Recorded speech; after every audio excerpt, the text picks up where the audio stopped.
Hola, muy buenas. Aquí estamos dispuestos a el siguiente tema de nuestro recorrido por la historia de la música, en este caso en el siglo XIX, que es lo que nos toca hoy. Bien, como recordáis, la semana pasada estuvimos hablando de la música en el primer periodo histórico del siglo XIX, que es la Restauración, que va aproximadamente entre la caída de Napoleón en 1814 y el Congreso de Viena, que se celebra el año siguiente, y las revoluciones de 1830. Hoy vamos a dar un paso más y digamos que nos vamos a centrar en la etapa que transcurre entre 1830 y las revoluciones de 1848. A esta etapa histórica le vamos a dedicar dos temas. ¿Y cómo vamos a dividir estos temas? Pues a partir de un criterio que utilizábamos y que explicamos ya la semana anterior. Nosotros explicábamos que había como dos visiones de la música que coexistían en el siglo XIX, lo que llamamos la visión germana y la visión latina. Todo esto lo sacábamos de las teorías de Karl Dalhaus.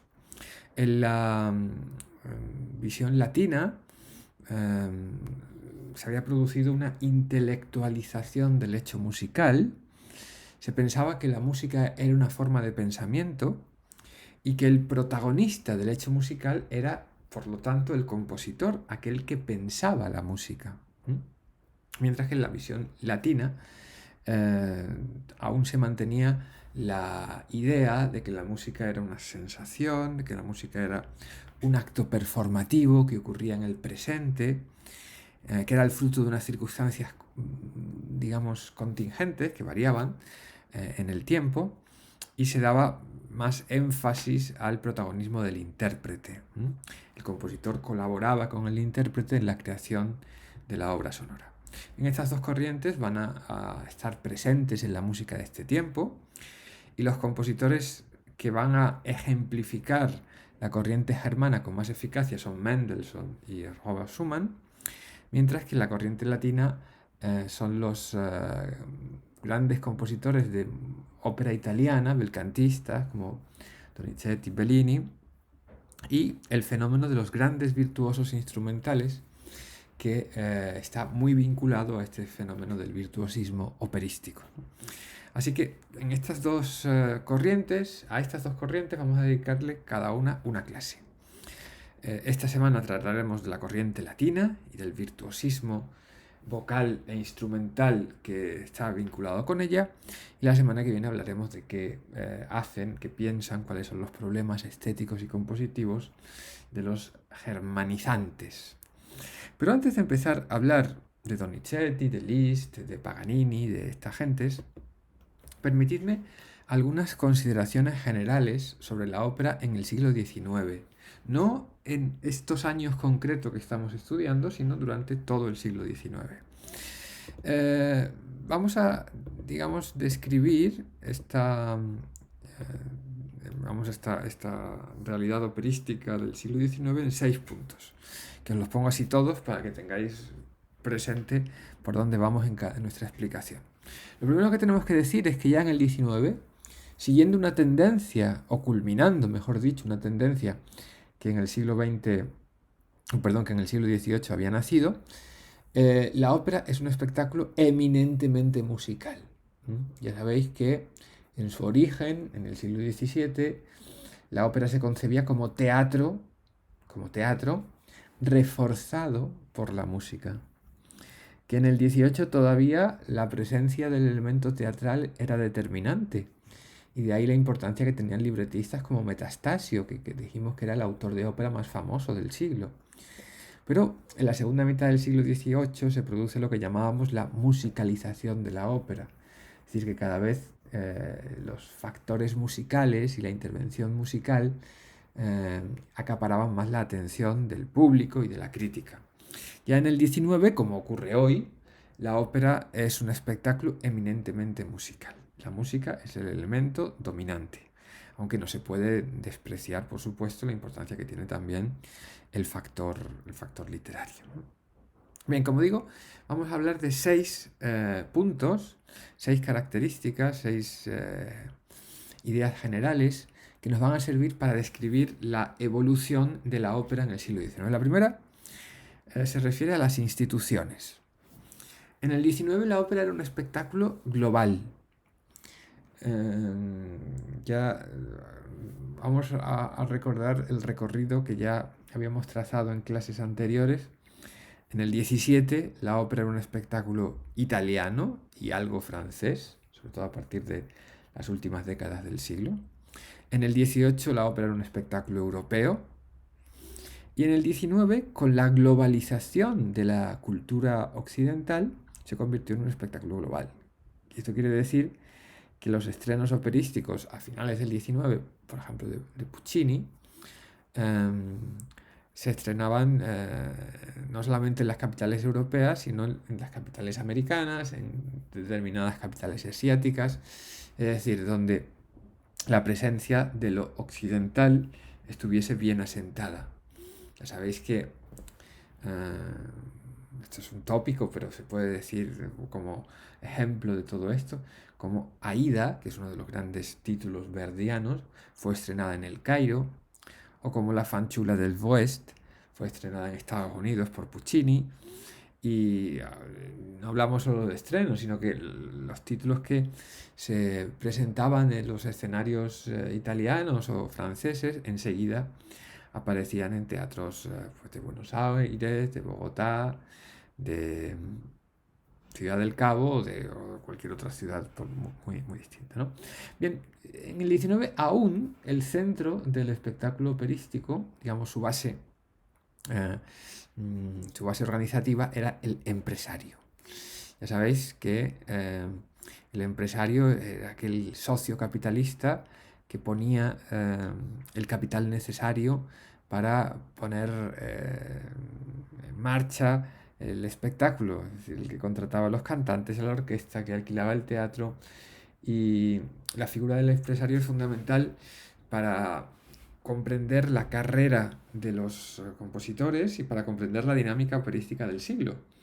Aunque en la segunda mitad del siglo el papel del empresario se vio algo reducido por una crisis económica general que sufre la ópera y la importancia creciente de las editoriales. Pero eso es otra historia que quizás contemos en algún momento, como las editoriales acaban dominando el espectáculo operístico de las últimas décadas del siglo XIX y de principios del XX. Bien, la segunda idea, muy importante. La ópera, como la música en general, había sido hasta ese momento un espectáculo de novedades. Es decir, lo que se presentaba en los escenarios eran o bien obras nuevas o bien obras muy recientes. Digamos que en los grandes centros operísticos se estrenaban constantemente títulos y digamos que los teatros de segundo orden pues repetían los éxitos, pero los éxitos recientes de los coliseos más prestigiosos, ¿no? En el siglo XIX nace en la ópera el concepto de repertorio. Es decir, hay determinados títulos que van quedando como constantes en las programaciones de los teatros, que ya no son novedades, sino que se van repitiendo muchos años después de que su estreno se haya producido.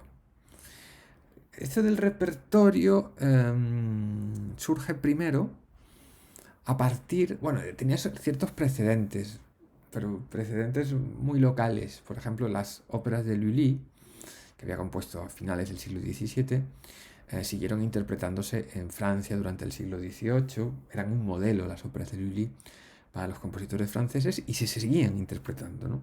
Pero esto era un caso tanto excepcional. En general, las óperas se estrenaban y luego se olvidaban rápidamente.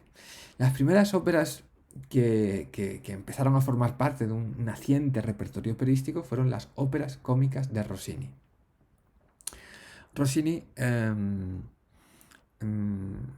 ya sabéis que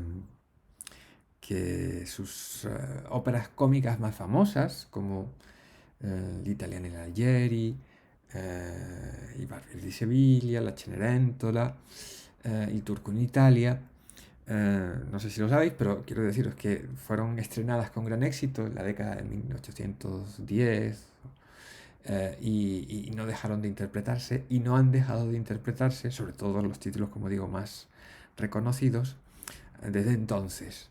Las primeras óperas de repertorio fueron las óperas cómicas de Rossini. A esto se fueron añadiendo los grandes éxitos de Bellini y Donizetti, no ya en el campo cómico, sino especialmente en el melodrama. El cuarto autor que se sumó a este naciente repertorio operístico fue Verdi. Y ya en la segunda mitad del siglo XIX empezaron a incorporarse al repertorio obras de autores no italianos, autores franceses y autores alemanes, o concretamente Wagner. Por lo tanto, el repertorio operístico nace en el XIX a partir de los estrenos italianos y luego se va internacionalizando. Y eso tiene graves consecuencias en la cuestión de la preparación de los cantantes, las cuestiones idiomáticas, en fin, cosas que ya apuntaremos en clases posteriores. Tercer punto, sobre los géneros operísticos. Cuando nace el siglo XIX hay dos grandes géneros operísticos en el repertorio internacional, que como sabéis es el de la ópera italiana. Por un lado está la ópera bufa y por otro la ópera seria. En las primeras décadas del siglo XIX la ópera bufa desaparece. Los últimos éxitos de la ópera bufa son en torno a 1840. Son los últimos títulos recordados de ópera bufa son los títulos de Donizetti, de pues, no sé, Lisita Amore, Don Pasquale, todos estos, ¿no? Vamos a decir que a mediados del siglo XIX ya no se componen más óperas bufas. Es una exageración, pero bueno, podemos afirmarlo así. Y eso hace que en la segunda mitad del siglo XIX observemos cómo las óperas, vamos a decir, serias, fueron incorporando elementos cómicos. Esto se ve muy bien, por ejemplo, en las óperas de Puccini o en ciertas óperas de Verdi. Es decir, se ven enriquecidas los discursos operísticos, como ocurría en el siglo XVII, por otra parte, con elementos cómicos, al tiempo que aparecían géneros operísticos menores que ocupaban el lugar que anteriormente había ocupado la ópera bufa. Y me estoy refiriendo a la eclosión extraordinaria en la segunda mitad del siglo XIX de la opereta, con Offenbach como gran bandera, o de géneros más locales como puede ser la zarzuela. Así que el proceso es, durante la primera mitad desaparece la ópera bufa, en la segunda mitad las óperas italianas se enriquecen con elementos cómicos al tiempo que hay una proliferación bastante amplia de títulos de carácter en fin, cómico, pero más populares, vamos a decirlo así. Cuarto punto, estoy hablando muchísimo y me estoy cansando. Cuarto punto, sobre los argumentos. Ya sabéis que las óperas, los libretos operísticos, se han desarrollado históricamente como los hermanos menores, por decirlo así, de las corrientes dramatúrgicas de la época. Es decir, los libretos operísticos han dependido mucho de cómo iba, obviamente, la literatura en el momento de su escritura. Así que, de forma paralela a lo que ocurrió en el teatro en el siglo XIX, lo que se observa en los libretos de esta centuria es una progresiva humanización. ¿Esto qué quiere decir? Porque los personajes son cada vez más complejos y los libretos procuran un retrato psicológico más exacto del personaje, fijándose especialmente en la transformación del personaje a lo largo del drama. Si los héroes de las óperas serias del XVIII eran un tanto monolíticos, es decir, los personajes representaban un determinado sentimiento, una determinada virtud, y lo iban a hacer durante toda la ópera. Lo que observamos en el XIX es cómo los acontecimientos van modelando al personaje y van creando, van haciéndolo progresar o van haciéndolo madurar a lo largo del espectáculo ante nuestros propios ojos, ¿eh? Un ejemplo clásico es la Traviata, como Violeta, desde la primera aparición hasta la última escena, es un personaje que va cambiando por los sentimientos, por las circunstancias, por las personas, por los tratos que tiene. Digamos que nos podemos identificar mejor con estos personajes en tanto que tienen la ductilidad espiritual, vamos a decirlo así, que reconocemos en el ser humano, ¿vale? Así que estas son las cuestiones que quería decir sobre argumentos. El quinto punto, y este es importante, ¿qué cambios hay en el plano lingüístico y en el plano formal en la ópera, ¿no? Bien, resumiendo mucho y yendo como a las ideas esenciales. La ópera seria, como sabéis, era una ópera en la que había una sucesión casi infinita de números cerrados. La estructura clásica metastasiana, recordáis, era recitativo, aria, recitativo, aria, recitativo, aria, recitativo, aria, todo el tiempo, ¿no? Eso hacía que las óperas fuesen como un Lego de muchas piececitas que se iban sumando y que a veces eran intercambiables. Por eso se daba esta extraña circunstancia para nosotros de que los cantantes decidían quitar un aria y poner otra, de esas que traían en el baúl y que permitían su lucimiento más directo.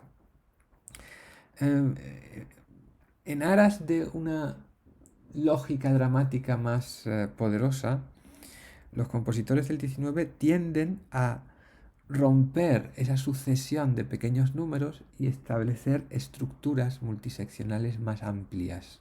Esto ya lo veíamos en la ópera seria reformada de la segunda mitad del XVIII, pero en el XIX se generaliza.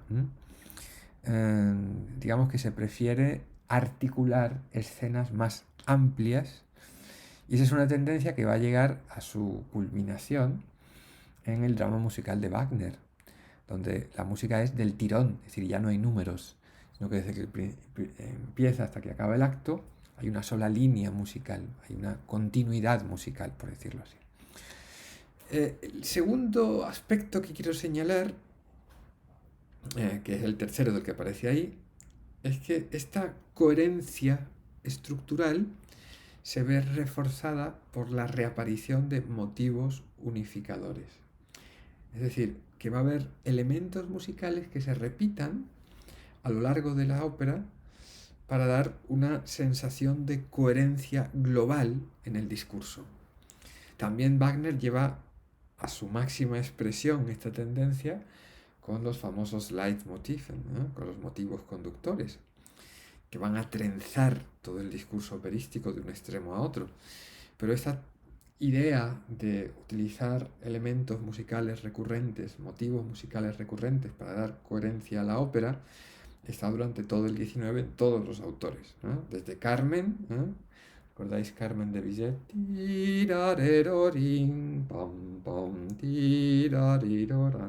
El motivo este del destino de Carmen, que aparece muchas veces, o en la Traviata también, que hemos citado antes, el Ama mi Alfredo, que aparece varias veces, o en Lucia de Lammermoor, o en fin, hay en muchas ocasiones que los temas se repiten y eso unifica las distintas secciones de las óperas, ¿no?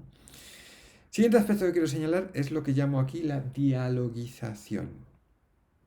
La dialogización quiere decir, o lo que quiero decir es que frente a un espectáculo operístico como era el del siglo XVIII, que daba preferencia al monólogo, al discurso individual, al aria, como, digamos, plasmación sonora de ese monólogo musical, el número más típico en la ópera del XIX es el dúo, es el diálogo, es el dúo. Eso no quiere decir que no haya arias, hay arias y además muy célebres y muy relevantes en la ópera del XIX, pero digamos que los dramas tratan de resolverse más en el diálogo entre los personajes que en el monólogo de ellos, ¿no? Digamos, la ópera del XIX es más dialogada que la ópera del XVIII. en una ópera seria de mitad del 18 prácticamente no había números de conjunto. Las óperas del 19 son muchísimo más frecuentes. Y por último, el último aspecto que quiero señalar es la cuestión de la orquesta. La orquesta adquiere cada vez más peso y se convierte en un personaje más. Wagner decía que la orquesta era como el coro en la tragedia griega. Un personaje que comenta, que empuja, que anticipa la acción y el contenido dramático de la obra. Y esto es algo muy evidente, como a lo largo del siglo la orquesta cada vez tiene más peso por esta musicalización que hablábamos al principio en el discurso de la ópera. Bien, el último punto de esta larguísima sucesión que estamos exponiendo tiene que ver con las tradiciones nacionales. Cuando empieza el siglo XIX había dos grandes tradiciones nacionales operísticas, que eran la ópera italiana, que ya sabemos que era la ópera por definición, un discurso más internacional, digamos el género más internacional, y luego estaba también la ópera francesa, que era más local, pero que tenía una gran importancia.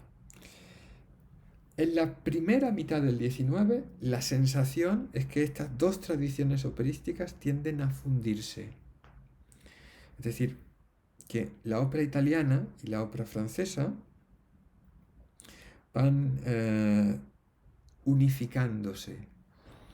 Eso se ve muy bien en las biografías de los compositores, sobre todo de los compositores italianos, como Rossini, como Donizetti, como Bellini, que acaban sus vidas profesionales y algunos sus vidas personales en París, y en el caso de Rossini y Donizetti, practican tanto los géneros italianos como la ópera francesa.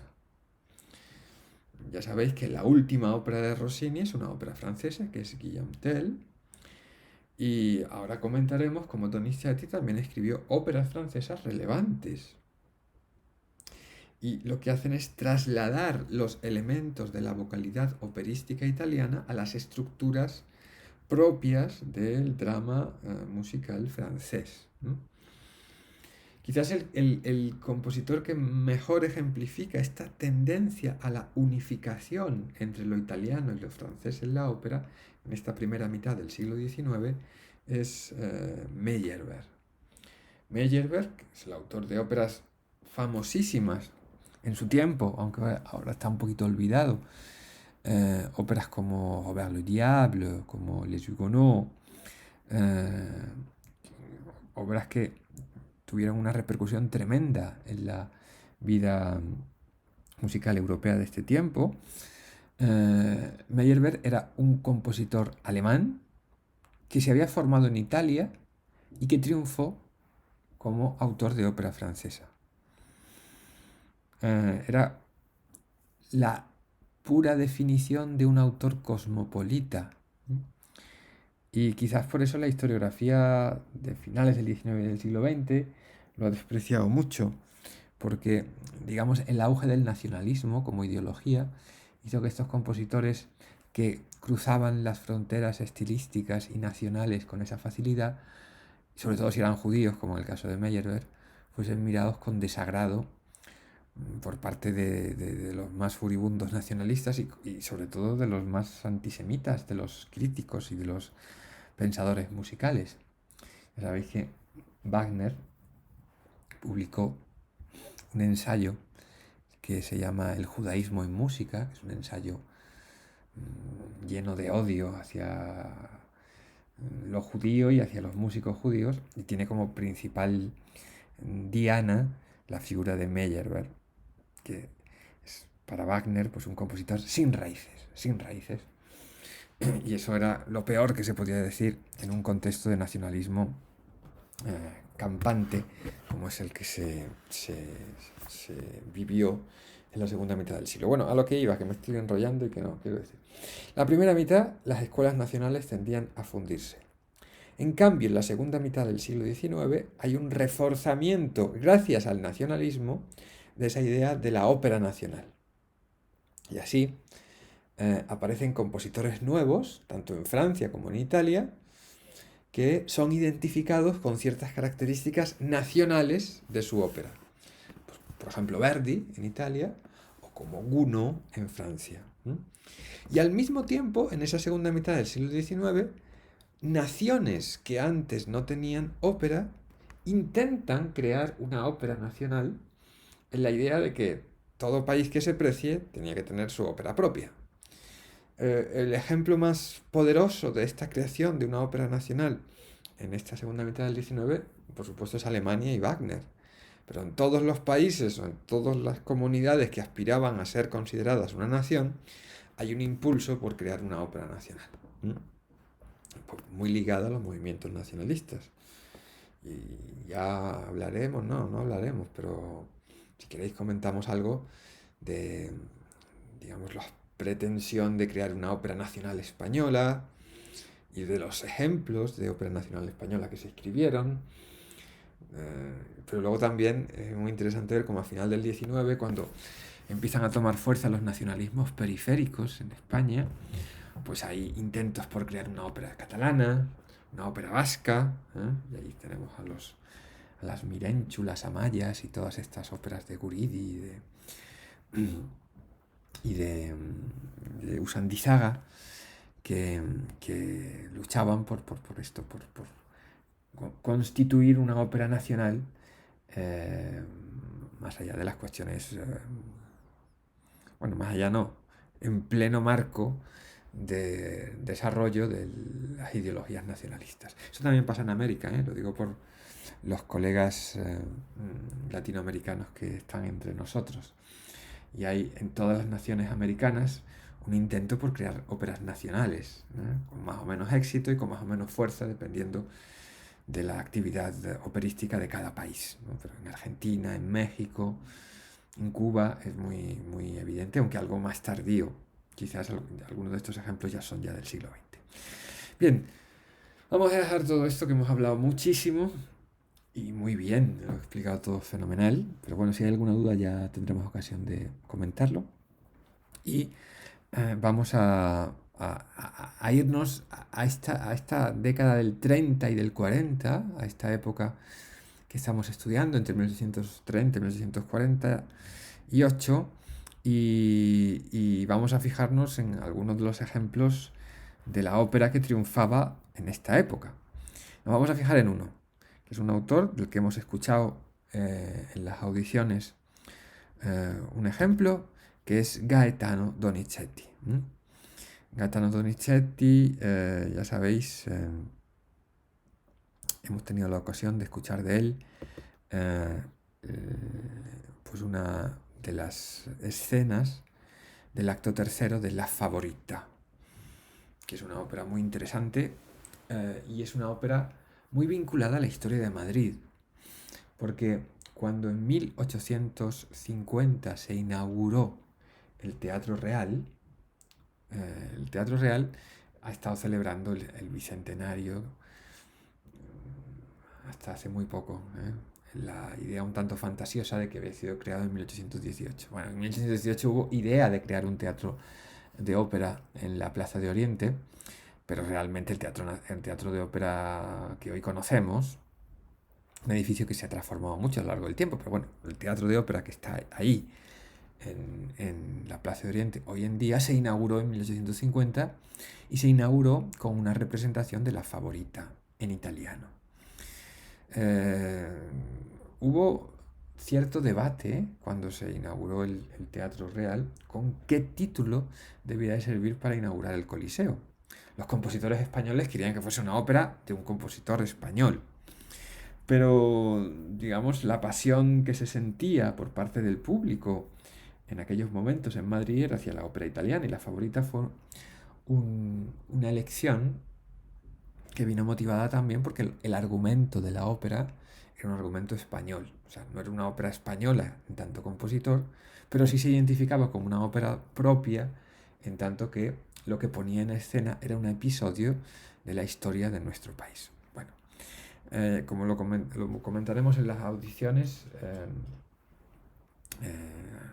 ahí os dejo el texto. Si lo queréis escuchar con el texto, le dais al stop al vídeo y escucháis otra vez la escena, ¿vale?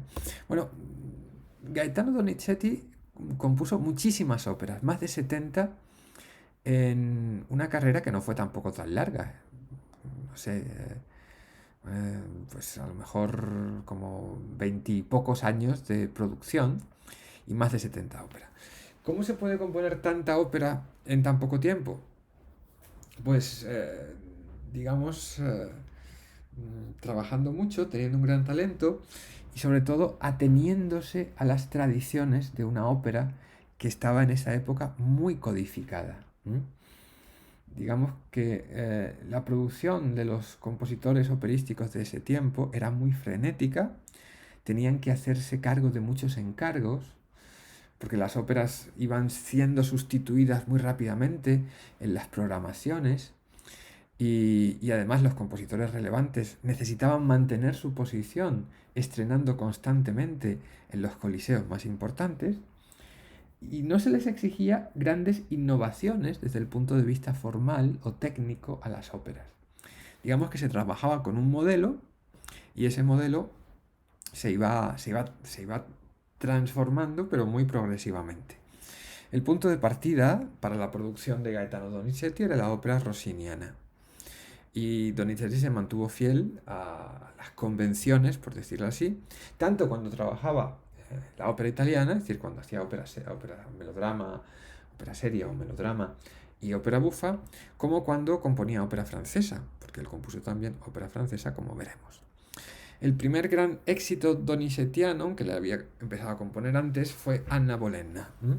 Y él abre una década prodigiosa en la producción del autor, donde están títulos como, ahí pongo algunos, Lucrezia Borgia o Lucia di Lammermoor. Son como, eh, digamos, hitos en la producción de la ópera romántica. Al mismo tiempo, él escribe óperas bufas, como l'Elixir d'Amore, que ahí os cito, ¿no? En el año 1838, siguiendo la estela de Rossini, ya sabéis que Rossini, después de triunfar en Italia, en el año 23 se marchó a París y allí vivió, ¿no? Pues Donizetti, después de ser el rey, el capo de l'ópera en Italia, decidió dominar también el mercado operístico francés y se trasladó a París. Y en los años de París, digamos, iba alternando la creación de óperas en francés con óperas en italiano. Por ejemplo, en el año 1840 escribió en francés tanto La Favorite como La Fille du Régiment. La Fille du Régiment era una ópera comique, es decir, era como una zarzuela, donde se alternaban pasajes cantados con pasajes hablados, mientras que La Favorite era una grande ópera en 5 actos. Todos estos repertorios en francés inmediatamente eran traducidos al italiano para su difusión internacional. Es decir, solamente se cantaban en francés en Francia. Luego se estrenaban en Italia y en el resto del mundo en la versión italiana. Porque eran las compañías de cantantes italianos los que abastecían de música al resto del mundo. Y como sabéis, entonces se cantaba en un solo idioma. Cito algunos títulos más de esta década de los 40, como el Inde de Chamonix, o el año 43, Don Pasquale, de la que se dice que es la última ópera bufa de la historia. Que no es verdad, pero sí es la última ópera bufa con éxito, o por lo menos con éxito hasta el presente, es decir, el último título de ópera bufa que sigue programándose en los teatros de ópera. Bien, ¿cuáles son las características de la ópera de Donizetti? Pues como los operistas italianos de su tiempo, él colabora con una generación extraordinaria de cantantes, que son pues los grandes nombres del belcantismo, del que ya hablamos la semana pasada, así que no vamos a repetir. Y en su música lo que se percibe es que la melodía es el elemento dominante, por decirlo así. Las cuestiones orquestales o de acompañamiento pasan a un segundo plano frente a la melodía, Después la modernidad de Donizetti está también en las temáticas que aborda, que es esta literatura un poco de moda en la época, romántica, muy sangrienta, muy terrible, muy dramática, situada en sitios raros, es decir, los escenarios son exóticos, como puede ser Escocia o España o la Edad Media o el siglo XVI. Y luego esta estructura clásica de los triángulos amorosos que tanto éxito va a dar, ¿no? La soprano de la que está enamorada el tenor, y después el bajo o el barítono que es el malo, pero que ama a las, o bueno, ama o quiere trajinarse, no sé, quiero decir, está interesado también por los amores de la protagonista, ¿no? Bien, Donizetti compuso mucho y fue madurando a lo largo del tiempo. Así que lo que se observa en sus óperas es una progresiva abolición de la dialéctica demasiado nítida entre recitativo y aria. Es decir, que poco a poco va integrando un discurso musical más continuo y ya está. Yo no voy a decir nada más de Donizetti, al menos en la grabación. Luego en directo ya veremos. Bien, al mismo tiempo que triunfaban los grandes virtuosos del canto en los escenarios europeos, cantando la Lucia o cantando Lucrezia Borgia o Una Bolena o La Favorita, apareció un fenómeno muy interesante del que quiero hablaros ahora, que es el virtuoso instrumental. Digamos, como reflejo del virtuosismo vocal operístico, fue apareciendo también el virtuoso de los instrumentos. Bien, gente que había tocado bien, gente que había tocado muy bien un instrumento, la había habido siempre.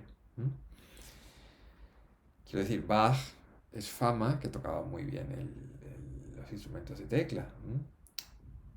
Pero, o bien, otros muchos, quiero decir, gente con especial habilidad para tocar un instrumento había existido desde hacía tiempo. Sin embargo, la aparición, la eclosión de la figura del virtuoso es algo característico del siglo XIX y tiene que ver con determinados cambios, con determinadas transformaciones que ocurren en este tiempo. Me quiero referir a tres. El virtuoso hubiese sido una figura imposible sin tres cuestiones que son básicas. En primer lugar, que en el siglo XIX hubo grandes cambios sociales que crearon el público del virtuoso. A ver si me explico esto y lo entendéis bien. El virtuoso necesita un público y ese público es el nuevo público burgués. Ya sabéis que los aristócratas consumían música de otra manera. Y ya sabéis que los aristócratas tenían a su servicio pues unos músicos que, en fin, hacían música, digamos, actuaban en los ambientes palaciegos. Algunos eran músicos extraordinarios. Bach, por ejemplo, trabajó en la corte de Köthen.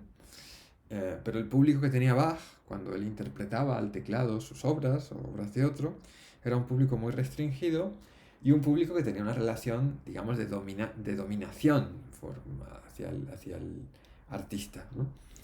En cambio, ya sabemos que los burgueses, cuando querían escuchar música que no hacían ellos, quiero decir, música que no fuese la música doméstica que ellos mismos practicaban, iban a la sala de concierto.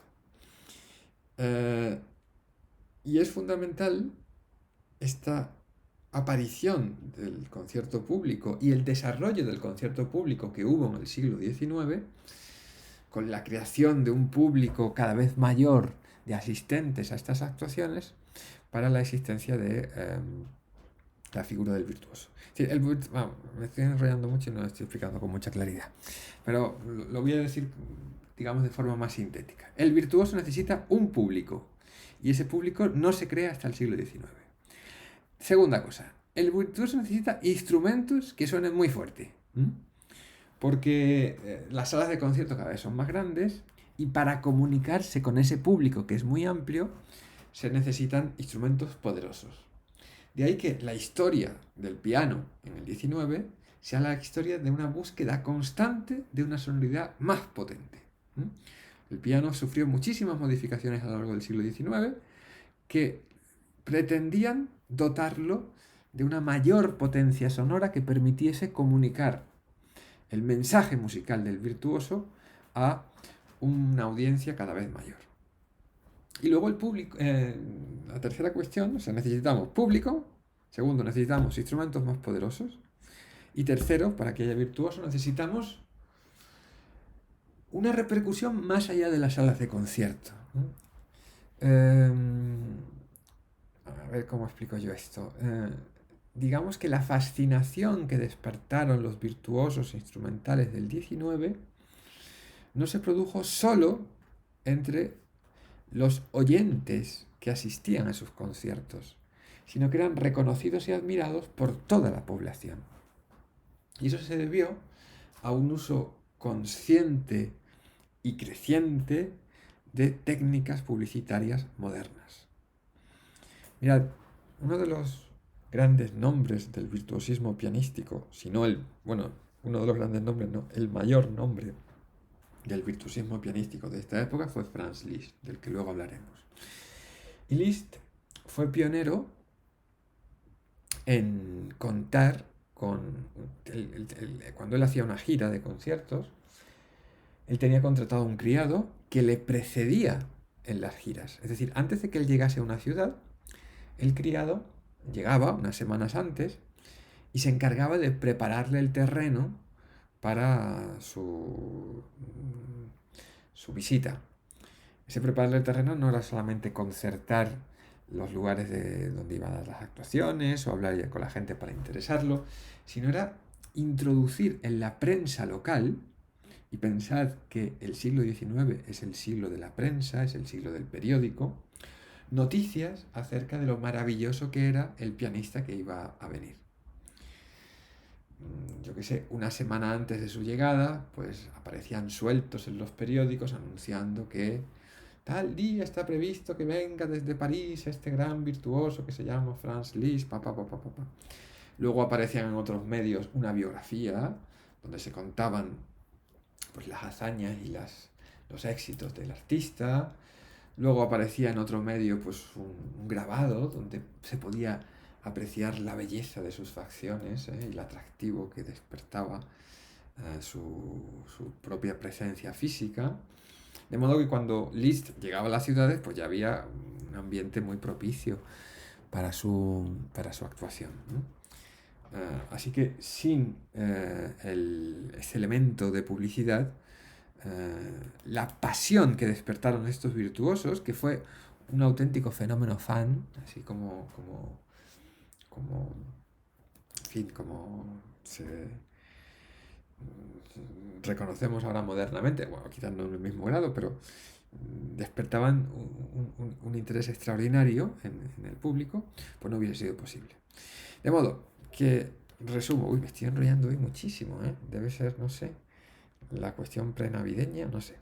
Bueno, resumo, que hacía falta un público, hacían falta instrumentos más poderosos y hacía falta publicidad para que apareciesen los virtuosos modernos. El primer virtuoso moderno que aprovechó todo esto al máximo fue un violinista llamado Niccolo Paganini, que sobre todo entre 1828 y 1834 fascinó a Europa con sus actuaciones. Paganini, como se decía en el 19, galvanizó al público por su manera de tocar el violín, pero también por la leyenda que le rodeaba. Esta idea de que había hecho pactos con el diablo, que era una persona medio poseída, que, en fin, era una figura muy, muy apasionada y apasionante. Uno de los que se dejó apasionar por el mito de Paganini fue un joven pianista húngaro llamado Franz Liszt, que cuando escuchó a Paganini por primera vez, descubrió cuál quería ser su destino. Él quería ser un virtuoso al estilo de Paganini. Un virtuoso trascendental, que es una expresión que utilizaba el mismo Liszt. Es decir, un virtuoso que no es que solamente tocase bien, sino que llevase esa habilidad técnica a un nivel superior, a un nivel poético, a un nivel comunicativo superior.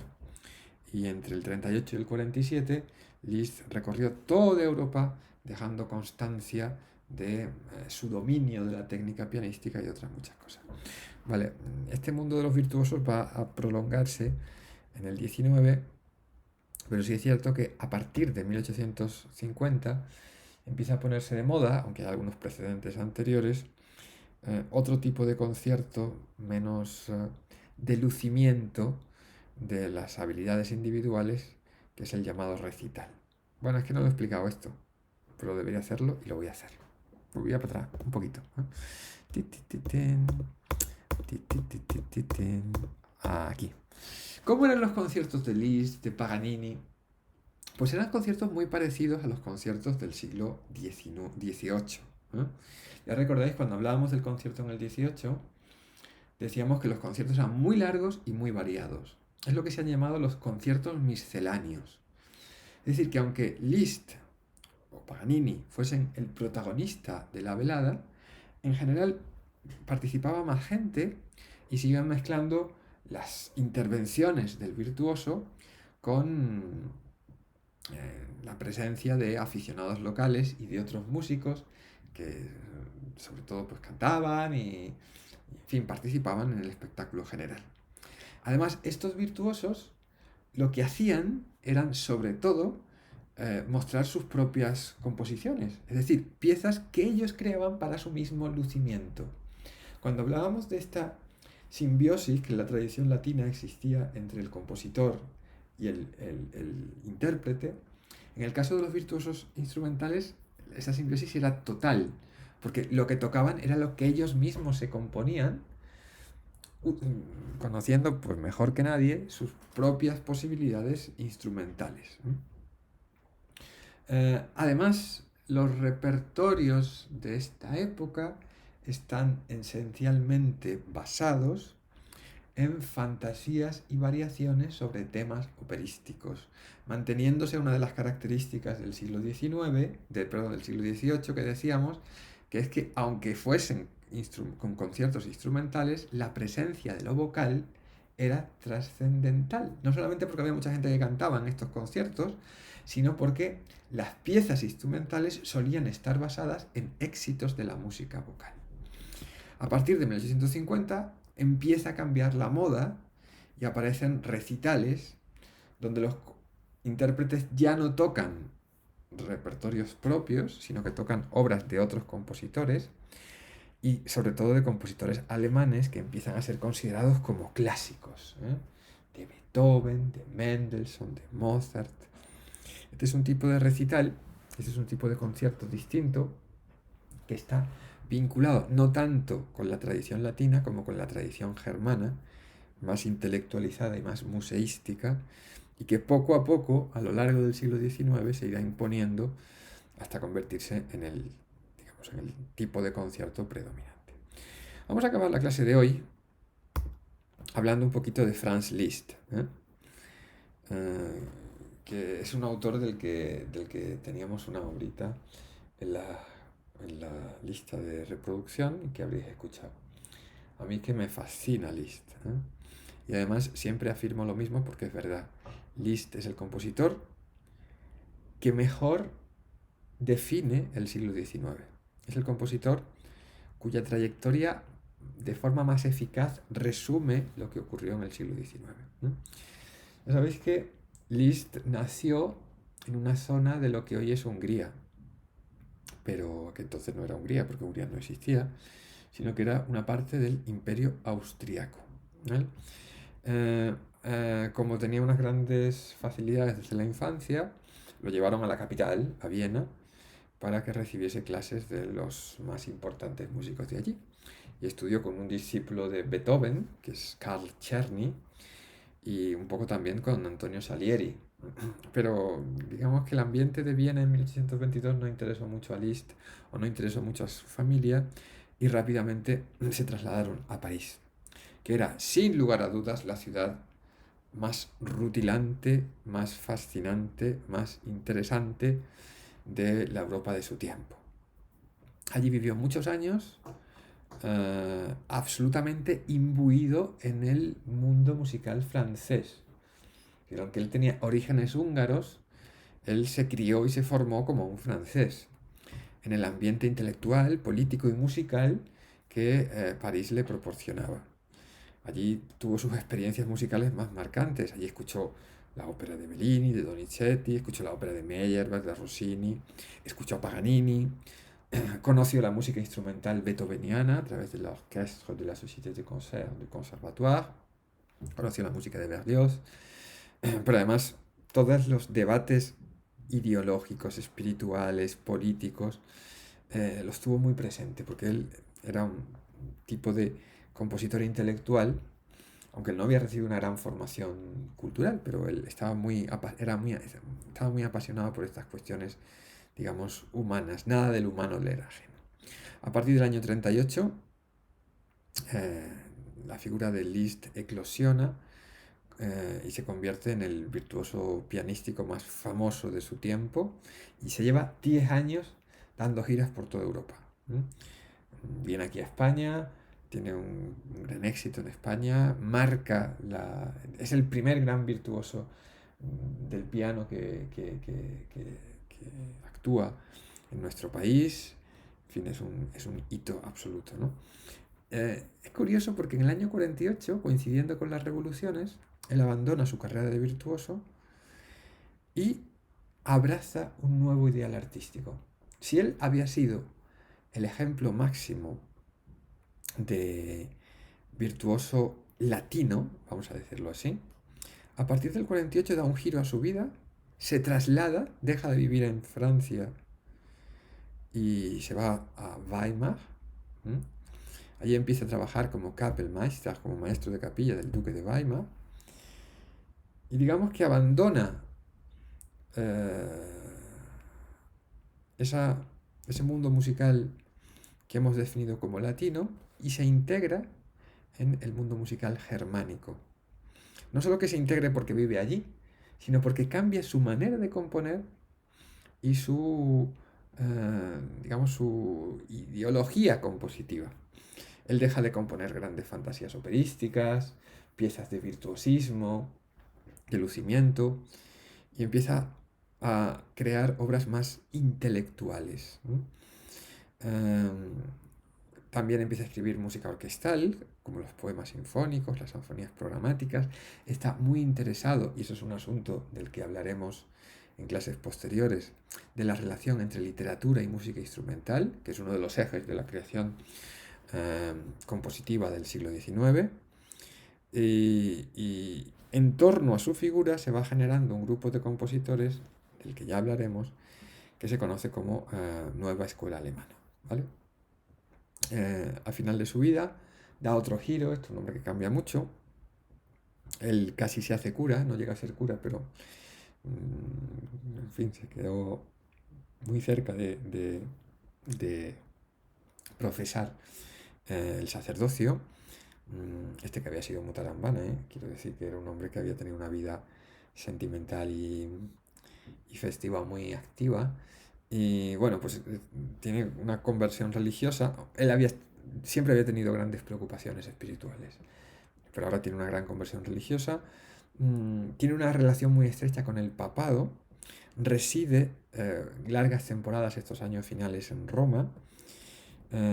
Se propone crear una nueva música para la liturgia católica y en los últimos años escribe un repertorio muy sorprendente y poco conocido que mira mucho al pasado, a la música polifónica de Palestrina, escribe mucha música coral en este tiempo, también basada en melodías gregorianas y en fin, no sé, a lo mejor conocéis algo de este repertorio y podemos comentarlo en clase, pero es un repertorio muy interesante que cierra la trayectoria del músico más polifacético y fascinante. No digo el mejor, pero sí el más ilustrativo de las tensiones estéticas y creativas del siglo XIX.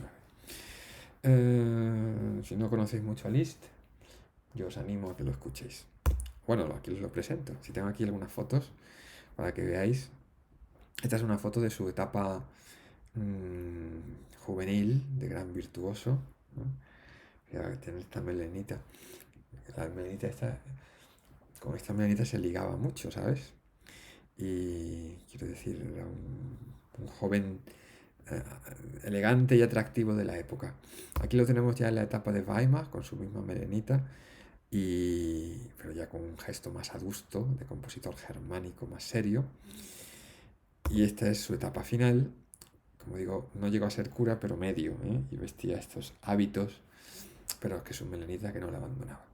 Aquí tenemos algunas de las caricaturas que le hicieron, porque hicieron muchas caricaturas, perdón, a un señor que fue querido y adorado por el público de su época.